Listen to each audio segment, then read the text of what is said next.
Pemirsa, perdagangan saham di Bursa Efek telah dibuka. Kita akan mencermati kinerja perdagangan saham untuk hari ini.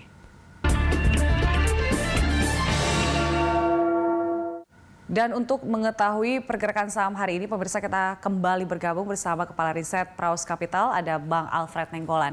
Bang Alfred, tadi kita indeksnya dibuka menghijau, tapi ternyata kemudian langsung terkoreksi. Apa sentimen negatif pada pagi hari ini? Ya, kalau sentimen negatif relatif nggak ada yang cukup menonjol ya, karena kita memang bisa dibilang masih minim sentimen. Pergerakan masih banyak dipengaruhi oleh faktor eksternal seperti bursa-bursa regional dan juga global. Dan pagi ini tadi walaupun sempat menguat, kita melihat bahwa pelemahan bursa regional yang terjadi di pagi ini hampir seluruh bursa regional mengalami koreksi. Ini yang membuat tadi bursa kita tidak cukup kuat untuk bisa bertahan di teritori positif. Dan kalau kita lihat juga range pergerakannya juga cukup sempit. Bahkan nilai perdagangan juga tidak cukup banyak. Jadi bisa dibilang ini yang membuat kenapa tadi bursa kita tidak bisa bertahan cukup lama di teritori positif kalau melihat kondisi sampai saat ini. Baik, pada pekan lalu meskipun tidak lama tapi sempat indeks kita itu meninggalkan level 6.000, kemudian kembali lagi ke 6.000. Pada dasarnya kan kita cukup stabil di 6.000. Apakah pekan ini akan bertahan di level tersebut? Kalau bertahan relatif cukup berat ya.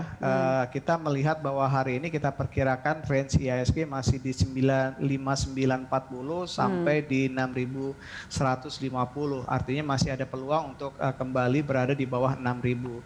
Karena memang sekali lagi bahwa faktor minimnya sentimen domestik ini yang membuat memang bahwa arah pergerakan bursa kita banyak didrive oleh faktor eksternal. Sementara dari sisi faktor eksternal kita lihat volatilitasnya masih cukup tinggi. Bahkan sentimen negatif dari rupiah atau pelemahan rupiah juga masih cukup kuat mempengaruhi pasar, khususnya tadi untuk investor domestik kita. Apalagi tadi asing juga masih bisa dikatakan terus mencatatkan net sell. Jadi kalau dibilang apakah masih mungkin di pekan ini untuk bisa bermain di bawah 6.000, kita melihat peluangnya masih cukup besar. Namun kita lihat bahwa koreksinya mungkin tidak terlalu cukup besar karena tadi bahwa memang bisa dibilang meskipun minim sentimen positif, kita juga melihat bahwa dari sisi negatif juga minim. Karena memang ini sudah memasuki pertengahan, memasuki awal semester pertama yang bisa dibilang dari sisi informasi juga tidak cukup banyak terhadap pasar kita. Nah, pada pagi hari ini untuk transaksi dari asing sendiri seperti apa, Bang Alfred? Ya, untuk asing juga kita lihat kemungkinan flow-nya masih sama ya, kemungkinan masih akan mencatatkan net sell. Tapi kita melihat bahwa kemungkinan dari beberapa hari ini ada penurunan, kemungkinan di pekan ini juga akan turun kembali untuk catatan net sell asingnya dan tidak cukup banyak karena dari sisi nilai transaksi juga tidak cukup tinggi. Ini yang membuat asing juga dalam kondisi market dengan nilai transaksi yang tidak cukup tinggi, mereka juga rata-rata mungkin menurunkan porsi transaksi mereka. Oke, berbicara soal nilai transaksi juga ternyata dari BPJS Ketenagakerjaan ini memangkas investasi mereka. Padahal untuk dana dari lembaga juga cukup menopang indeks kita. Ini akan berpengaruh nggak, Bang Alfred?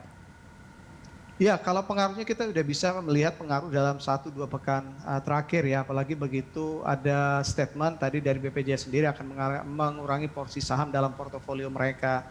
Karena kita tahu memang BPJS termasuk salah satu institusi yang banyak diandalkan oleh market untuk bisa mendorong likuiditas di pasar. Jadi ketika ada rencana untuk penurunan porsi sahamnya, walaupun nanti kita nggak tahu mekanismenya apakah mereka akan mulai jualan atau mengurangi porsi kedepannya secara bertahap, artinya mereka tidak menambah untuk di sahamnya, tapi tetap ini menjadi sebuah sentimen negatif bagi market. Tapi melihat peluang dari retail sendiri di awal tahun yang cukup masif sebenarnya kalau retail kita bisa di-maintain ya, artinya masyarakat retail bisa terus meningkat untuk porsi sahamnya, sebenarnya ini sebagai sebuah substitusi.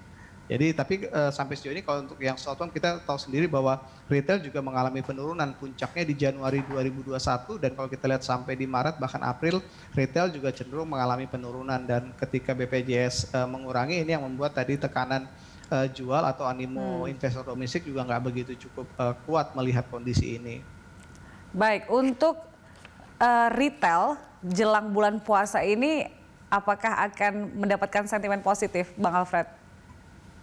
Ya, memang sebenarnya memang secara frekuensi memang untuk bulan puasa cenderung dalam beberapa tahun terakhir memang cenderung mengalami penurunan dari sisi nilai transaksi. Tapi ada juga pernah kita mengalami kenaikan nilai transaksi sekali lagi memang karena faktor sentimen yang terjadi nanti di sepanjang memasuki bulan puasa ini ya. Namun kalau kita lihat memang tadi saya sampaikan memang dari sisi sentimen relatif cukup minim ya di bulan April ini sehingga kita bisa memperkirakan kemungkinan juga dari sisi nilai transaksi akan mengalami penurunan sehingga dengan kondisi nilai transaksi yang mengalami penurunan maka ruang untuk indeks bisa tumbuh itu di dalam 1 bulan ini memang cukup berat. Berharap tadi ada kejutan ya ketika ada pembalikan arah dari investor asingnya yang mulai mencatatkan net buy, itu lain hal. Tapi sampai sejauh ini kita melihat arah ke sana belum untuk jangka pendek atau dalam 1 bulan ke depan ini. Baik, nah untuk tren harga komoditas belakangan ini kan memang terus meningkat. Apakah beberapa waktu ke depan masih akan terus terjadi, Bang Alfred?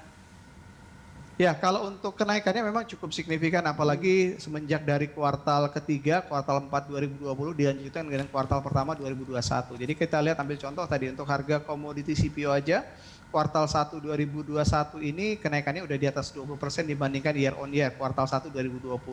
Artinya apa? Bahwa dalam kondisi ini seperti sampai saat ini harga komoditi masih cukup solid. Dan sulit untuk melihat bahwa penguatannya apakah berlanjut, sepertinya berat ya. Karena kalau kita lihat bahwa bertahan pada level saat ini sebenarnya sudah menjadi sebuah kondisi yang menguntungkan bagi perusahaan-perusahaan berbasis komoditi. Jadi kalau melihat penguatan ke depan, penguatannya mungkin sudah terbatas, tapi meskipun penguatannya terbatas untuk harga komoditi ke depan, tapi dalam kondisi harga saat ini sudah mengalami kenaikan yang cukup signifikan dibandingkan tahun lalu ya untuk harga komoditinya. Nah, untuk rekomendasi Anda sepanjang hari ini apa saja, Bang Alfred? Ya, kalau untuk hari ini memang tekanan koreksinya mungkin bisa dibilang nggak terlalu cukup kuat. Artinya bahwa besok juga kemungkinan bisa jadi pola yang sama. Bahkan indeks masih kemungkinan akan terkoreksi, tapi sifatnya mungkin nggak terlalu besarannya nggak terlalu besar ya. Jadi untuk saham-saham kita melihat bahwa saham-saham yang berbasis dividen masih menjadi faktor yang cukup menarik sebenarnya saat di pekan ini ya, untuk pekan ini.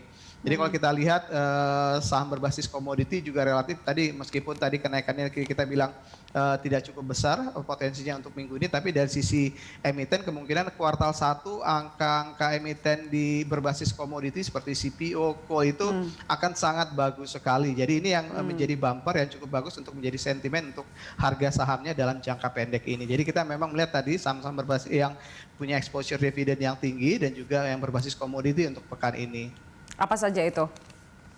Ya, kalau untuk sektor coal kita ngelihat tadi ada PTB ya, Adaro, untuk CPO kita lihat ada sepertinya Astra Agro Lestari dan juga kalau mau yang di second linernya juga kita bisa melihat saham-saham seperti misalnya SSMS, DSNG. Memang overall kita lihat CPO ekspektasi kita resultnya akan sangat baik sekali nih di kuartal 1 2021. Baik, nah itu dia rekomendasi yang bisa dikoleksi oleh para investor pada hari ini. Bang Alfred, terima kasih untuk informasinya. Bang Alfred, Sama-sama. pemirsa, Kepala Riset Praus Kapital Alfred Nainggolan.